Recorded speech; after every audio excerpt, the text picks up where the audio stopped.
Welcome to the Six Figure Business Mastery Podcast, where every week, Kirsten and Jeanne dive into the essential topics to fuel your business growth. From copywriting to course creation, mindset to video marketing, they've got you covered.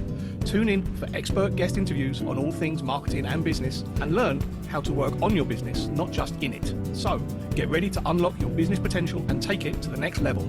In this episode, we're going to discuss how to make more sales without feeling salesy, specifically by understanding why people buy and why they say yes. I'm excited to introduce you today to Connor Clark from Sales Hub. He's going to talk to us a little bit about doing that high ticket selling that seems to be so challenging for us. So welcome to the show, Connor. It's lovely to have you. Oh, lovely to be here. Thank you for having me. So Connor, I've got this magic question. First of all, what led you down the path to becoming a... Okay, quick pause. This episode is sponsored by our Profit Clarity Masterclass. If you've been avoiding your finances and quietly hoping it won't catch up with you, we want you to hear this. You're not failing. This is incredibly common for most business owners. Most people don't avoid money because they don't care. They avoid it because it feels heavy, confusing, or stressful.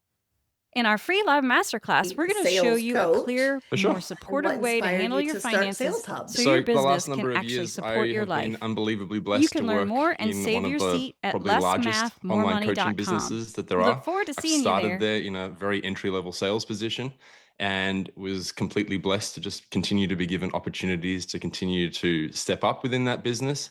And ultimately, a couple of years ago, stepped into the role of head sales coach for over 4,000 members of that community, and also head of sales internally for the business. So I had a wealth of experience at managing coaching businesses, have taken over 2,500 calls, managed a team responsible for over $20 million in coaching revenue, and coached a lot of coaches. And it just got to the point where in order to step into the next phase and experience the growth and continue to grow, I needed to start my own thing. So that's how I got here. Congratulations on starting your own thing. It's always fun and exciting and scary as hell. Is that what you work now?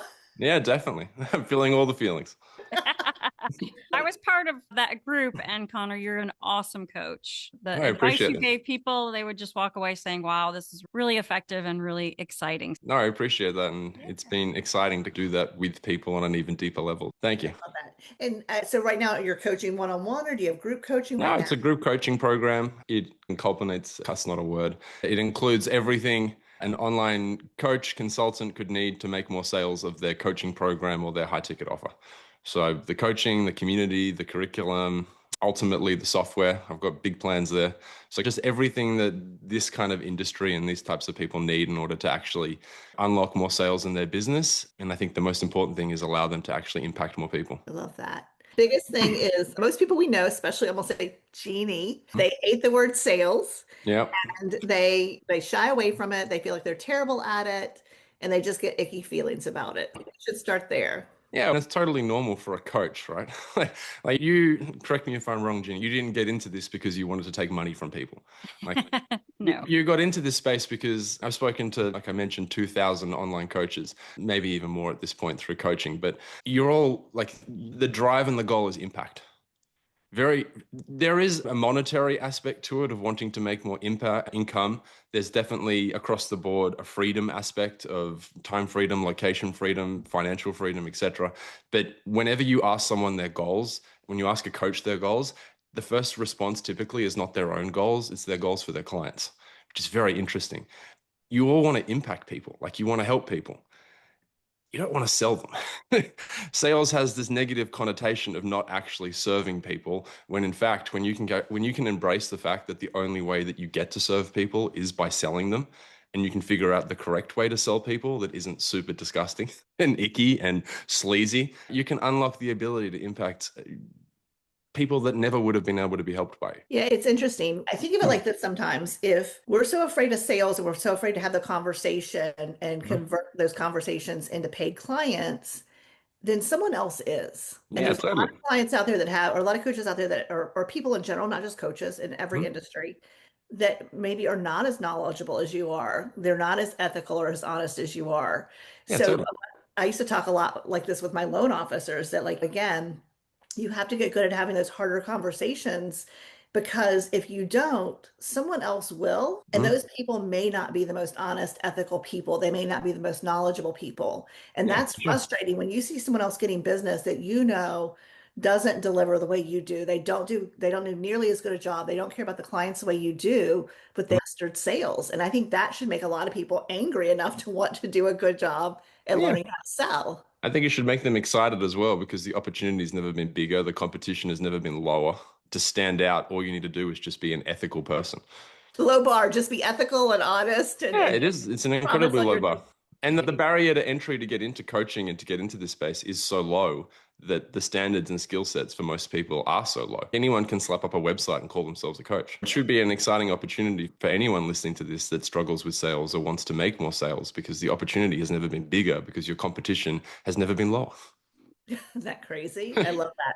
So, one of the things you have on your little synopsis that we talked about was when you Mhm. lead with value, clarity, and honesty, you close rate jumps. Let's talk Mhm. a little bit about how can people feel like they're leading with value, clarity, and honesty. So I think when it comes to sales, are we talking about the sales equation at this point? Okay, perfect. I think when it comes to sales, like it all boils down to value, trust, accountability, and belief.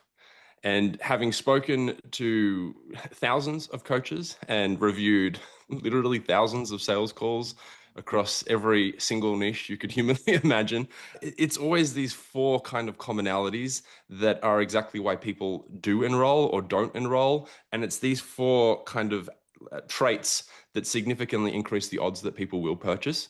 And it became so clear over years that I actually created like an equation around this. So like the odds that you get a sale. So sales equals value times trust times accountability to the power of belief.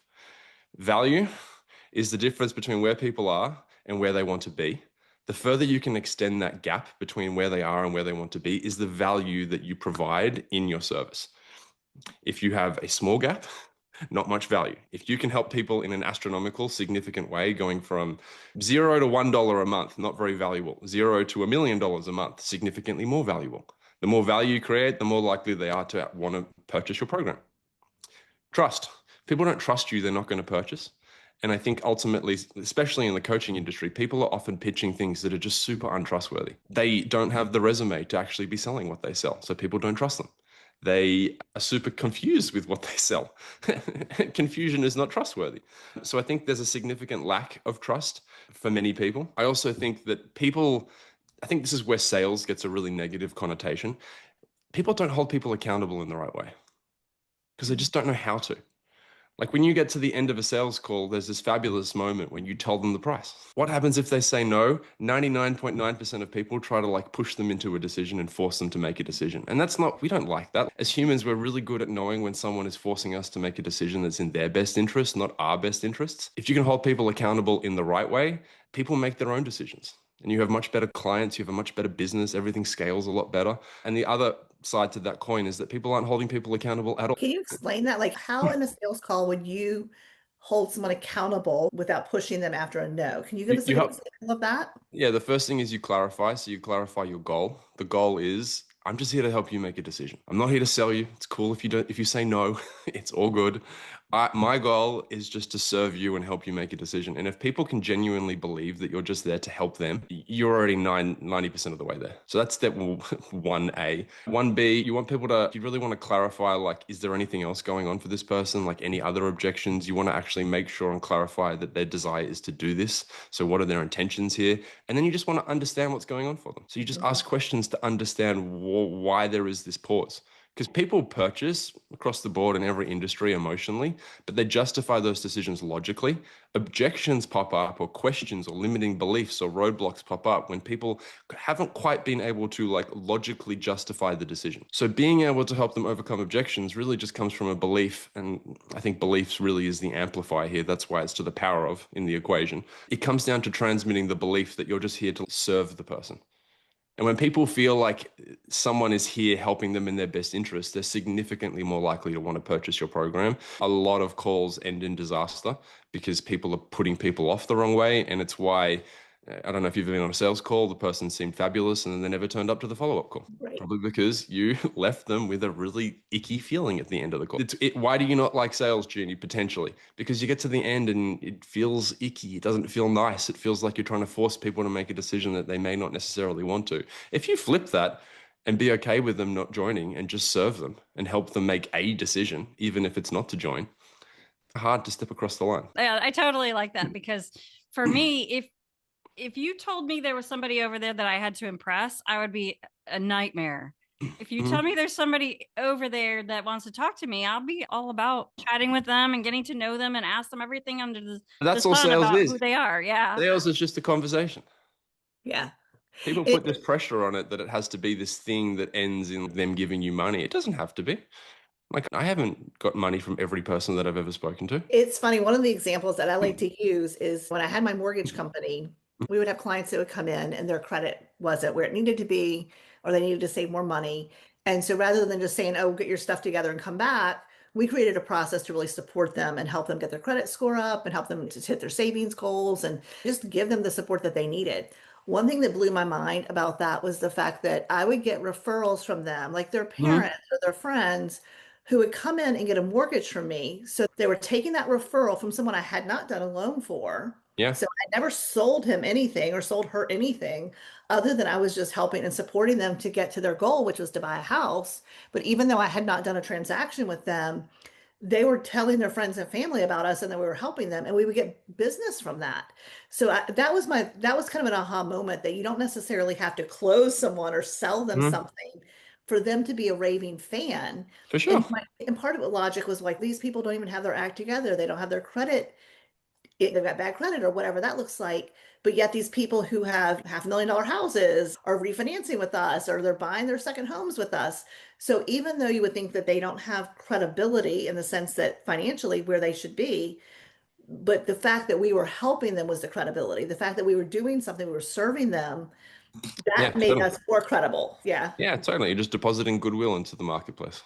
What I like to think we lead with is, if you think about truly serving people, that's the main goal. And again, I love how you say it. At the end of the goal, it's like, what's best for you. And I'm sure you've had lots of times when people, it's a no right now, but they come back later and they buy from you, or they refer you. Yeah, years later. Yeah. Because we never know what someone's going through. Yeah, totally. And when you flip the goal from the goal is to make a sale, and you flip the goal to just, I'm here to serve. Yeah. You have a very different feeling towards sales calls, and you also have a very different reward feedback, because you may not make a sale for a few days, but if you've had a lot of wonderful conversations where people left better than they were, a caveat to that, don't coach them on the call, don't solve their problems, but as long as they feel served on the call, like, it just changes the goal of what you're going into it and how you are rewarded from that experience. Okay, now that part about don't coach them, don't solve their problem, that's going to be a harder for a lot of us, isn't it? Oh, it's the biggest across the board in sales, yes, but like specifically for coaches, that's my bread and butter, who I like to help. The biggest challenge they have is just not solving people's problems on the call. They blur the lines between this being a sales call and a coaching call. And the problem is, I love to talk about this, the problem is that's probably the biggest disservice you can do to your potential clients. Because if they get onto a call with you and an hour later, you've coached them for the entire time and they feel like their problems have solved, their challenges are overcome, they're never going to give you money. And no one's lives, no one's lives have been changed through an hour pleasant conversation. I know you guys are lovely. I'm enjoying this conversation, but like an hour later, my life isn't going to be changed. Right. That they have to be sold. Like, they have to join whatever your program is so they can actually receive the training. So how would you coach somebody into not doing that? Because you're Ask totally questions. right. It's so easy to just fall into, let me tell you what you could do in that situation. I feel like, would it be more like asking them more questions? Yes. To get them to figure out? The second you find yourself talking too much, ask a question. So the sales call is really broken up into three parts: the discovery, the pitch, and the close. The discovery is the beginning of the call. What are we doing? We're discovering. We have 2 ears and 1 mouth for a reason. Like, we need to learn about the person. We need to learn that they're a good fit for what we do. We need to learn about their situation, current and desired. We need to learn that we can help this person. We need to create more value. The only way you do that is by asking questions. This is where people coach, because they're asking a few questions. They hear a challenge they can solve. They solve it. And then they ask another question. They hear another challenge. They solve it. And then you get to the end of the call and the person that they've been talking to is, I'm fixed. Why would I give you money? Oh my See, God. but I would think people would think if I can help you solve a problem, then you might think better of me. Mhm. And then you would want to work with me because you can see that I'm a giver. Totally. But if I solve all your problems and you leave at the end in the moment where you're making a decision whether or not you want to get further help, and I feel like I'm better, oh, I now have a plan. I know what to go do on my own. Why would I give you thousands of dollars to do this when I feel like you've just given me everything I need to go do this? So, like, I get the argument. The psychology behind it just doesn't work. Well, and also, like you said, in an hour, yes, you can paint a big picture for them, or you can give them tips or solutions for small things. But most of us, especially like you talk about high ticket, you're selling something that's more expensive that has multiple steps, Yeah. then that's something you can't solve that in an hour. No, not in the slightest. You can give them a good feeling. Right. They can perceive that they're better. They'll go away a few weeks later. Life will get busy. They'll have had a few fights with their kids. They'll have changed nothing. And then they'll be back looking for a solution, and they may come back to you, or they might just go away and continue to struggle. Like the moment might have been missed.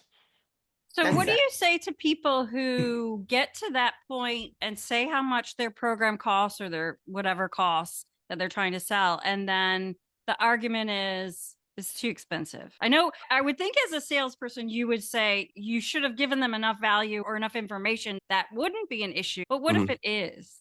Yeah, it comes up all the time. Financial reasons. One, that's not even a financial objection. That's more of an uncertainty-based objection around it being more money than I expected, or it's a lot of money.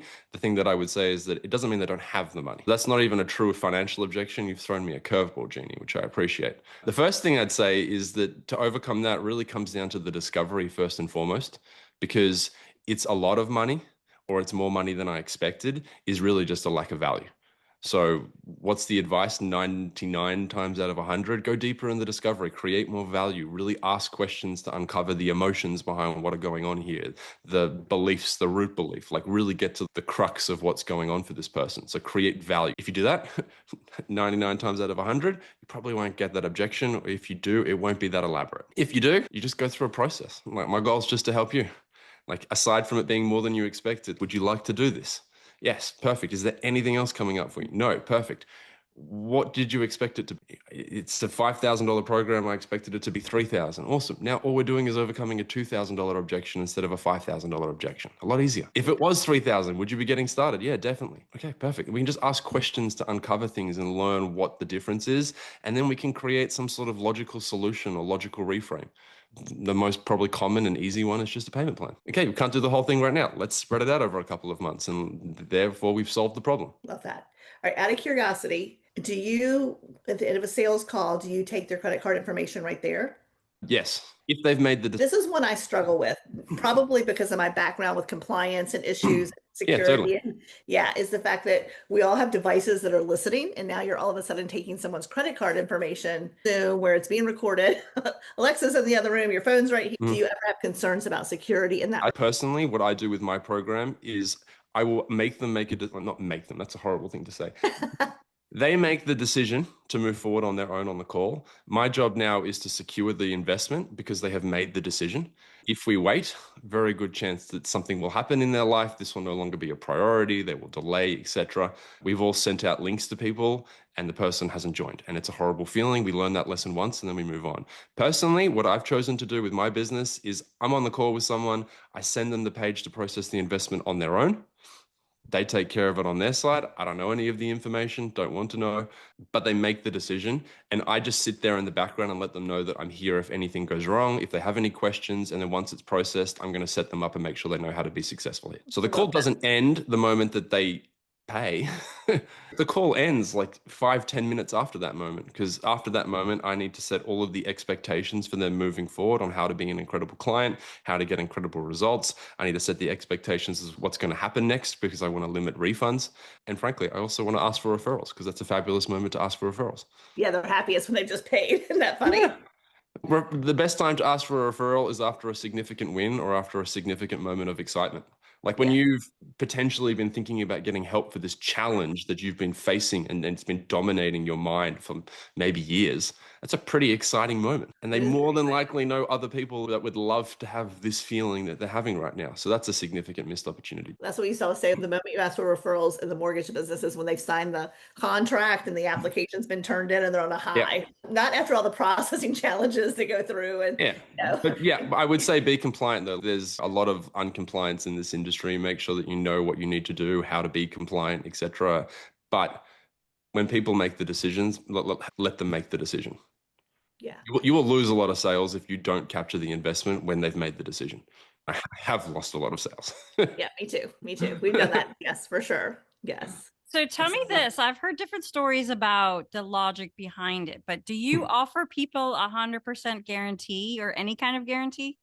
There's three types of guarantees. There's a conditional guarantee, an unconditional guarantee, and then no guarantee. So an anti-guarantee is how I've termed it for myself. Conditional guarantee is that people get a guarantee as long as certain conditions are met. So they turn up to trainings, they do X, Y, Z, whatever that looks like for them. Unconditional is that they just don't have to do anything and you're just promised to give them a guarantee for no reason. Not my favorite. The anti-guarantee is essentially that you guarantee that there are no guarantees. So my personal preferred one, and what I would advise most coaching businesses, is to go with an anti-guarantee. Reason being, I think it's the most ethical and authentic guarantee that there is. I think it's super powerful when you can say that common sense dictates that there is no guarantees in life whatsoever. But I guarantee that if you turn up and do the work and ask questions and don't quit when it gets hard, that you'll more than likely progress towards your goals. Right. Not even promising that you'll hit your goals, that you'll make progress towards your goals, as long as you do the things that, let's be real, you have to do. If you do those things in anything in life, odds are that you'll be successful. So I love that guarantee. That's the one that I prefer. I understand a conditional guarantee. I just know that it also adds complexity to a business. Yeah. And I think oftentimes when it comes to that guarantee, people are ridiculous with them. You must turn up to 100% of calls. Right. Yeah. Life, you get busy. Right. Exactly. How do you enforce that? How do you capture that information? Are you like taking attendance on every single call? So I think conditional guarantees work. I'm not a huge fan of unconditional guarantees. I think they pressure people to make decisions in an extrinsic way. So they're pressuring people to make a decision because they're scared of missing out of some guarantee, and it removes all of the responsibility of the client to actually do work. And it puts all of the risk on the business. And I think specifically in a coaching environment, I don't think that's the best way to begin, because I think everyone needs to be bought in to actually be successful. If you were to join, say, Sales Hub, and I was like, look, you can have your money back, no problem, no issues whatsoever, I don't think that's setting you guys up for success, because I think it's beginning the relationship, giving you a very easy out. Yeah, and anything we want to learn, things to build our confidence and build our bank account it takes hard work. Totally. It's free. If it were easy, it's like that's not an easy button, right? Push that button. So No. I agree with that. Getting that easy out is like, why bother taking the sales call at all? Why bother investing Totally. in I it think it's a all? great way to make sales. And I think people that are inexperienced lean on it because it's a very easy way to make sales. It's a very enticing offer. I'll give you your money. Just try it and I'll give you all your money back if it sucks. And I think a lot of the unethical people in this space, or the inexperienced, or people that are selling things that they're not genuine experts at, lean on that. And I think that's great for them. I think the people that are actually experts and the people that want a thriving program with clients that actually go on to be ridiculously successful should lean more on a conditional guarantee, or just have an anti-guarantee where they guarantee nothing. Love that. So what do you feel is the right time amount for an average sales call? An hour. I will always leave an hour. I think that's enough time to cover everything. Transparently, if you have less calls, you can always schedule it for an hour, and if nothing's afterwards, you can keep talking. There's nothing wrong with it being longer. If we're breaking up a sales call, 30 minutes roughly would want to be discovery, 25 to 30 minutes of just learning about them, 5 to 10 minutes of pitching, and that leaves about 20 to 25 minutes for objections and for the close. Yeah. I think when you say objections, people like freeze, right? Because that's one of the biggest challenges for people is overcoming those objections. If you go into a sales, here's another belief. Most calls have objections. Right. Life has objections. Like, I think one of the most interesting things that I've learned in this space watching coaches sell is that they're all shocked when an objection pops up. But like literally probably 90% of people will have some sort of objection. So why on earth would you be shocked when it comes up? Right. And I think when you're selling your own thing, and this has become more prevalent for me and more noticeable now that I sell my own thing, you get to the end and someone has an objection. How dare they? Don't they know how amazing this is?